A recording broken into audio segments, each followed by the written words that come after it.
A superhero mouse sniffing flower petals sparked accusations of cocaine promotion. A gentle gargoyle's curiosity left a beloved character bleeding on screen, and one turtle's signature weapon forced animators to redraw over 50 episodes. These moments didn't just shock audiences, they ended careers, killed shows, and changed children's television forever. Pole Position: The Demolition Derby Disaster.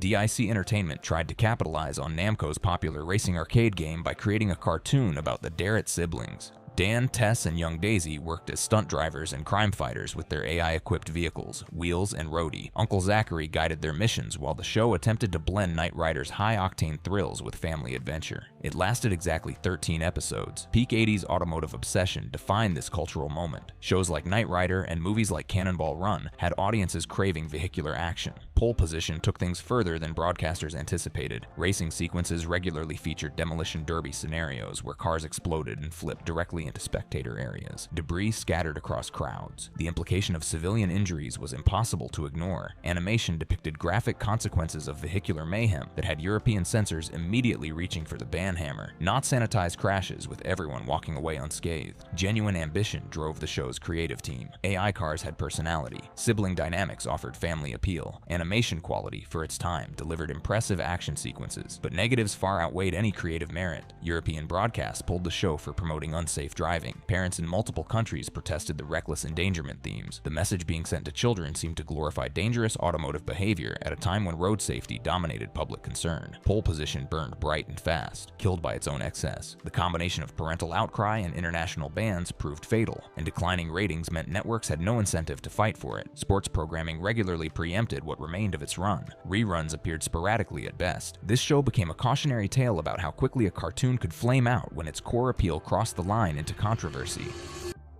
M.A.S.K, The Secret of the Andes. Kenner Toys created M.A.S.K, Mobile Armored Strike Command, as their answer to the success of G.I. Joe and Transformers. Matt Tracker led a team of agents who wore specialized masks with unique powers and drove vehicles that could transform into different modes. They battled the terrorist organization V.E.No.M, led by Miles Mayhem, across 75 episodes of Gadget-heavy espionage action. Solid premise, reasonable toy sales, but one episode in particular accelerated the show's demise. The 80s spy craze was in full swing when M.A.S.K hit the airwaves. James Bond films, shows like MacGyver, and the gadget obsession of the era made this property seem like a sure thing. Transforming vehicles appealed to the Transformers crowd, while human agents satisfied those who preferred G.I. Joe's military aesthetic. It should have been a winning formula. The Secret of the Andes featured a mountain pursuit sequence that went catastrophically wrong from a broadcast standards perspective. V.E.No.M vehicles weren't just chasing heroes through scenic Andean landscapes, they plowed directly into crowds of civilians. Fiery crashes occurred in populated areas. Unmistakable implications of mass casualties filled the screen. This wasn't cartoon violence where everyone gets up and dusts themselves off. Animation conveyed genuine destruction with human consequences, innovative vehicle designs, a memorable theme song, and a premise combining the best elements of competitors gave M.A.S.K genuine strengths. Action sequences, when not crossing lines, delivered the excitement kids craved. But this particular episode proved fatal. Latin American broadcasters pulled it immediately for glorifying reckless violence. The controversy couldn't have come at a worse time. Toy sales were already slumping. Networks were looking for any reason to walk away, and this episode gave them exactly that. Bad timing and worse judgment killed M.A.S.K. One episode didn't destroy it alone, but The Secret of the Andes accelerated an already troubled production's cancellation. Vehicular carnage crossed a line that international broadcasters refused to ignore, and without global syndication revenue, the show couldn't justify its production costs. Transformers: Child's Play. Sunbow Productions and Marvel collaborated on what became one of the most successful cartoon franchises of the 1980s. Optimus Prime's heroic Autobots waged war against Megatron's evil Decepticons across 98 episodes, spawning an animated film in 1986 that traumatized an entire generation with the death of beloved characters. Hasbro made billions in toy sales and created a franchise that continues to dominate today. But even Transformers wasn't immune to controversy. Cultural significance of Transformers cannot be overstated. This wasn't just a cartoon selling toys. A phenomenon redefined what animated series could achieve in terms of storytelling complexity and emotional investment. Kids formed genuine attachments to these robotic characters. Stakes felt real. Battles had consequences. This made the show's occasional missteps all the more jarring. Child's Play featured a prison riot sequence that crossed multiple lines simultaneously. Autobots and Decepticons engaged in conflict that resulted in human inmates being gassed. Animation showed choking, panic, and suffering. These weren't enemy combatants or villains receiving comeuppance. Human beings beings, prisoners, appeared in genuine distress from suffocation. European censors immediately flagged the suffocation visuals. American reruns cut the sequence entirely for depicting cruelty to humans. Groundbreaking animation, memorable characters with distinct personalities, and storylines that respected young viewers' intelligence made Transformers special. The show proved cartoons could tell complex narratives, but this particular episode revealed the dangers of Toei Animation's sometimes rushed production. Animation errors plagued the episode beyond its content issues, including infamous tidal wave mistakes that added to its notoriety among fans. Child's Play represents a black mark on an otherwise legendary series. Growing complaints about violence in children's programming eventually helped end the show after 3 seasons. Despite the 1986 movie's box office success, Transformers survived this controversy better than most entries on this list, but damage to its broadcast reputation was real and lasting.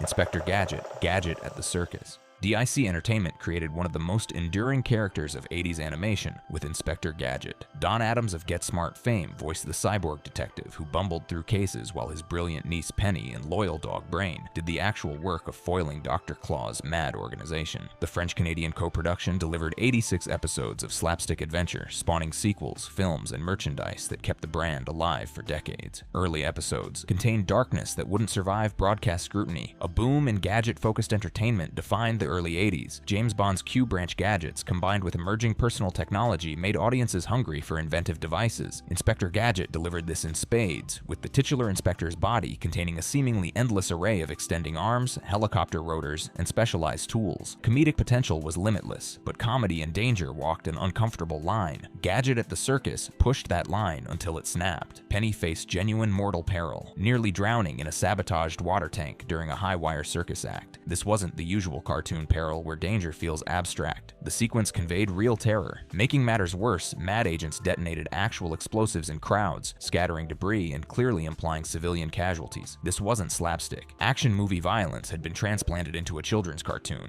An innovative premise, memorable theme music, and the comedic genius of having an incompetent hero succeed, despite himself, gave Inspector Gadget lasting appeal. The relationship between Gadget, Penny, and Brain created genuine warmth, but severe negatives plagued this episode. Complaints about child endangerment flooded network phone lines. Pyrotechnics echoed real circus tragedies fresh in public memory. US syndication pulled the episode post-1983. Nickelodeon reruns featured heavy cuts. Gadget at the Circus helped define what children's animation couldn't do. Scrutiny it brought hastened the show's 1986 conclusion amid declining toy sales. Networks became wary of the property's darker tendencies. Full versions only resurfaced decades later on streaming platforms, but the episode's removal shaped broadcast standards for years.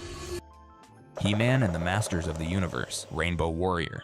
Filmation's sword and sorcery juggernaut dominated 80s animation. Prince Adam transformed into He-Man, defender of Eternia against the evil Skeletor, in one of the most recognizable images of the decade. Over 130 episodes combined biblical moral lessons with action figure warfare, creating a template that countless imitators would follow. Parents appreciated positive messages, while boys got the action they craved. One episode took the show's fantasy elements into territory censors couldn't accept. Escalating concern about drug use among young people defined the 1980s. Nancy Reagan's Just Say No campaign turned substance abuse into a national obsession. Parents scrutinized every piece of media their children consumed for drug references or glorification. Anything remotely resembling altered states of consciousness became suspect in this environment. He-Man walked directly into this minefield. Rainbow Warrior featured Skeletor deploying a hallucinogenic mist against He-Man and his allies. Resulting visions were nightmarish, showing monsters devouring the heroes in psychedelic sequences that unmistakably mimicked descriptions of LSD experiences. Animation didn't shy away from the terror and disorientation the characters experienced. Censors already primed to spot drug references found this impossible to ignore. Earnest moral messaging, willingness to address real issues in age-appropriate ways, and animation that pushed Filmation's capabilities gave He-Man genuine merit. The show genuinely tried to make boys better people while entertaining them, but catastrophic negatives plagued this episode's international distribution. The UK banned it outright for promoting drug effects. Multiple European countries followed suit. Syndication packages excised the episode, shortening the show's run abroad significantly. Rainbow Warrior represented a well-intentioned episode destroyed by terrible timing. Had it aired in a different era, fantasy framing might have protected it, but Reagan-era drug panic made anything depicting altered consciousness as even temporarily appealing absolutely toxic. Controversy contributed to He-Man's 1985 conclusion, though the franchise lived on through She-Ra and eventual revivals. Thundercats, the Garden of Delights. Rankin Bass Productions, better known for holiday specials like Rudolph the Red-Nosed Reindeer, created something entirely different with Thundercats. Lion-O and his fellow feline refugees fled the destruction of their homeworld Thundarr to build new lives on Third Earth while battling the ancient evil of Mum-Ra. 130 episodes of mythic adventure built a cult following that persists today. Darker tone and complex lore set it apart from competitors. That darkness occasionally crossed into territory that made censors very uncomfortable. An increasingly crowded mid-80s cartoon landscape saw action properties competing for the same audience. Thundercats distinguished itself through more mature storytelling, genuine stakes, and mythology that rewarded dedicated viewers. The show trusted its audience to handle complex themes. Sometimes that trust proved misplaced in the eyes of broadcast standards departments. The Garden of Delights saw mutants lure Lion-O into a hypnotic garden filled with seductive imagery. Scantily clad temptresses beckoned the young hero. Psychedelic fruits promised pleasure and escape. Visual language unmistakably implied both sexual enticement and drug-induced euphoria. For a show ostensibly aimed at children, this was remarkably provocative content. Garden sequences played like something from adult fantasy, transplanted awkwardly into Saturday morning programming. Sophisticated world building, memorable character designs, and willingness to explore themes other shows avoided gave Thundercats distinction. Lion-O's journey from child in an adult body to true leader resonated emotionally, but severe and lasting negatives followed this episode. The UK banned it for implied sexual content and psychedelics. Controversy prompted Rankin Bass to self-censor future episodes, diluting the show's distinctive edge. Later seasons felt safer, blander, less willing to take risks. The Garden of Delights represented ambition that outpaced what broadcast television could accept. The episode wanted to explore temptation and moral testing in genuinely challenging ways. Execution crossed lines that 80s censors couldn't ignore. Resulting self-censorship weakened the show creatively, contributing to its 1989 conclusion. G.I. Joe, a real American hero, various episodes. Hasbro's military juggernaut, animated by Sunbow Productions and Marvel, represented perhaps the most ambitious cartoon toy synergy of the 1980s. Elite G.I. Joe team members featuring iconic characters like Duke, Snake Eyes, and Scarlet battled the terrorist organization Cobra across 95 episodes of high-tech warfare. Educational PSAs balanced genuine action and became cultural touchstones. Knowing is half the battle entered the national vocabulary. Behind the patriotic veneer lurked content that international censors found deeply troubling. A specific cultural moment shaped G.I. Joe's existence. Cold War tensions remained high. Military heroism was being rehabilitated after Vietnam-era skepticism. The show positioned the American military might as an unambiguous force for good against clearly evil terrorists. Reagan-era patriotism resonated with this message, but depictions of warfare included elements that couldn't translate globally. Multiple episodes featured scenes that drew censorship across international markets. Cobra Commander and Destro executed prisoners of war on screen. Laser blasts to the head left no ambiguity about lethal intent. Episodes like The Traitor implied electrocution torture. Cobra's Candidate featured gassing sequences. The UK's British Board of Film Classification banned nunchaku depictions, affecting related 80s media beyond just this show. American censors cut death implications for syndication. European versions removed prisoner killings entirely. Memorable characters, innovative vehicle designs, and genuine attempts at moral education through PSAs gave G.I. Joe's real strengths. The show created lifelong fans who appreciated its balance of action and values, but negatives accumulated across multiple episodes created an unsustainable situation. Parents complained about promoting militarism to children. International edits became so extensive that different countries watched essentially different shows. Cumulative controversy led to the series' abrupt end after season 2, despite massive toy sales. G.I. Joe tried to have it both ways. The show wanted realistic military action while maintaining a Saturday morning time slot. That contradiction proved impossible to sustain. A 1987 movie followed the series, but animated adventures of the Joe team never fully recovered. The franchise survived through toys and eventual revivals, but the original series remains a cautionary tale about violence in children's programming. Teenage Mutant Ninja Turtles nunchaku fight scenes. Mirage Comics' surprisingly dark independent comic became a multimedia empire through this adaptation. Leonardo, Raphael, Donatello, and Michelangelo, 4 mutant turtle brothers trained in ninjutsu by their rat sensei Splinter, battled Shredder and the Foot Clan across hundreds of episodes. Pizza became permanently associated with the characters. Merchandise revenue was staggering. Cultural impact was undeniable. One character's signature weapon created problems that lasted nearly a decade. Michelangelo was the party dude, the comic relief, the fun-loving turtle who balanced his brother's more serious personalities. His weapon of choice was the nunchaku, iconic paired sticks connected by chains that Bruce Lee had made famous in films like Enter the Dragon. That association was precisely the problem. In the UK, the British Board of Film Classification, under Chief James Furman, had banned nunchaku depictions since the 1970s. Fear was straightforward. Children would attempt to imitate what they saw on screen, and nunchaku could cause serious injury in untrained hands. This wasn't a single episode controversy. Systematic censorship affected the entire series. Every fight scene featuring Michelangelo's nunchaku required attention. Some episodes obscured the weapon through editing. Others were redrawn entirely, giving Mikey a grappling hook called the turtle line instead. Over 50 episodes required modification. UK airing was delayed until 1990. Some markets went further, retitling the show Teenage Mutant Hero Turtles because ninja itself was considered too violent a term.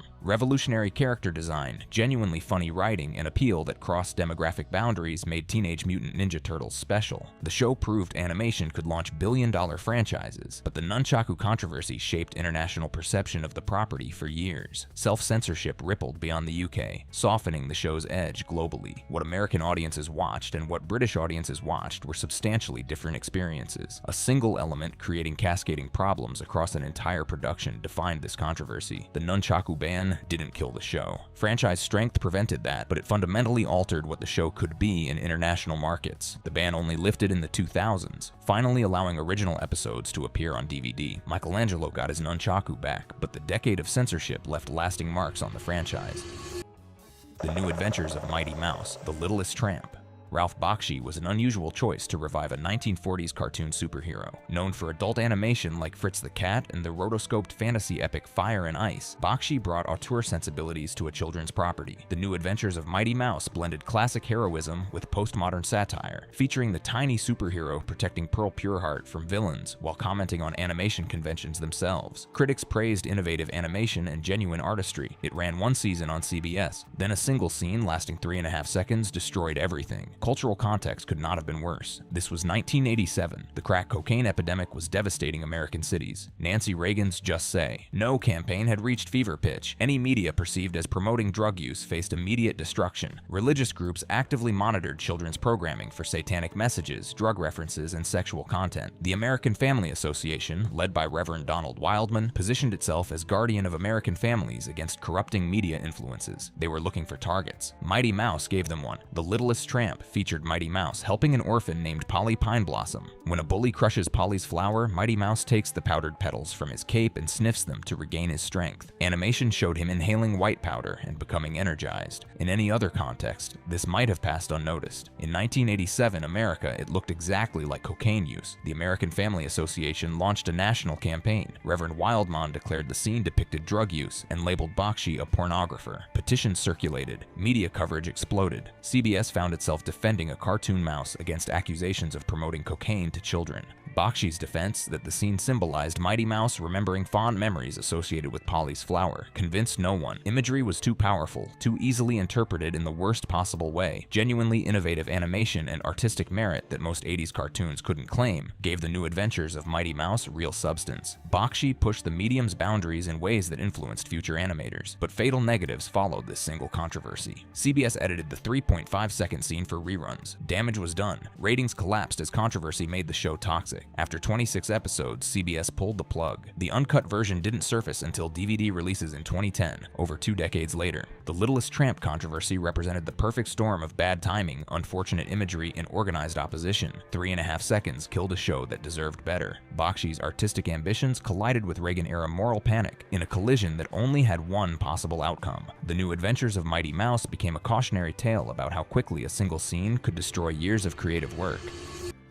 Gargoyles, Deadly Force. Technically, Gargoyles aired in 1994, placing it outside the strict boundaries of the 1980s, but the show represented the culmination of everything 80s. Animation had built toward employing darker storytelling approaches that 80s shows had pioneered while pushing those boundaries further than anyone had dared. Greg Wiseman created this Disney production about a clan of medieval Scottish gargoyles awakened in modern New York City. Shakespearean drama, urban fantasy, and genuine emotional complexity blended in ways that children's animation had never achieved. One episode featured a scene so shocking shocking, so graphically violent that Disney itself pulled the episode from broadcast. Gargoyles trusted its young audience with complex themes. Betrayal, loss, mortality, and moral ambiguity filled the storylines. Characters died and stayed dead. Villains had comprehensible motivations. The Gargoyles themselves, led by the noble Goliath, formed a genuine found family with human detective Elisa Maza. Serialized storytelling before serialization became common in children's animation rewarded dedicated viewers with ongoing storylines and character development. This ambition made occasional missteps all the more impactful. Deadly Force centered on Broadway, the gentle giant of the Gargoyle clan.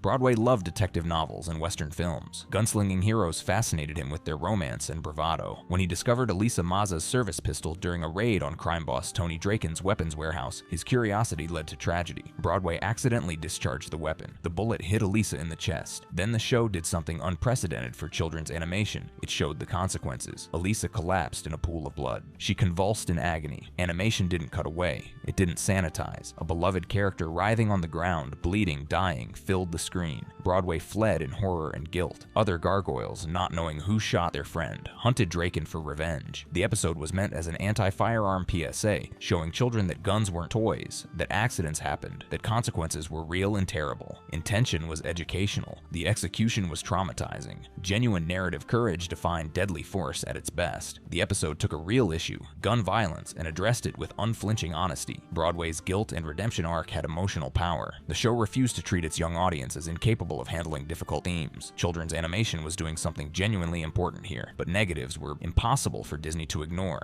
Blood, convulsing, graphic depiction of gunshot injury. This wasn't Saturday morning cartoon violence where characters bounce back. This was real. This was permanent. This was horrifying. Disney initially banned the episode from Toon Disney reruns entirely. ABC broadcasts featured edited versions with blood removed and injury toned down. Controversy amplified existing concerns about the show's dark tone. Gargoyles had always pushed boundaries with its complexity and occasional violence. Deadly Force proved those boundaries could be pushed too far. Scrutiny contributed to the show's 1996 cancellation after 3 seasons, despite a passionate fan base that continues advocating for the property today. Deadly Force represented both the peak and the downfall of dark children's animation. Here was a show brave enough to tackle gun violence honestly, treating children as capable of understanding real consequences. Here was a broadcast environment that couldn't handle that honesty. The uncut version of the episode finally surfaced on Disney Plus in 2019, 25 years after it originally aired. Fans could finally see what Disney had deemed too intense for children. What they found was a genuinely powerful piece of television, one that trusted its audience more than the network trusted the show. These scenes and episodes represent more than just controversial moments in animation history. They mark the boundaries of what children's entertainment could attempt in an era of increasing scrutiny and organized opposition. The 1980s gave us some of the most beloved cartoons ever created, but it also gave us parent groups with fax machines, religious organizations monitoring for corruption, and international censorship boards applying their own standards to American productions. Creators pushed boundaries because that's what creators do. Networks pushed back because advertisers demanded safe programming. In between, episodes got banned, scenes got cut, and some shows died entirely. Irony fills these stories because many controversial moments had educational intentions. Deadly Force wanted to teach children about gun safety. The Littlest Tramp contained no actual drug references. Nunchaku censorship prevented children from seeing a weapon they could easily encounter in martial arts classes. Well-meaning people made decisions that, in retrospect, seem excessive, but they made those decisions in a specific cultural moment when children's media was under unprecedented scrutiny.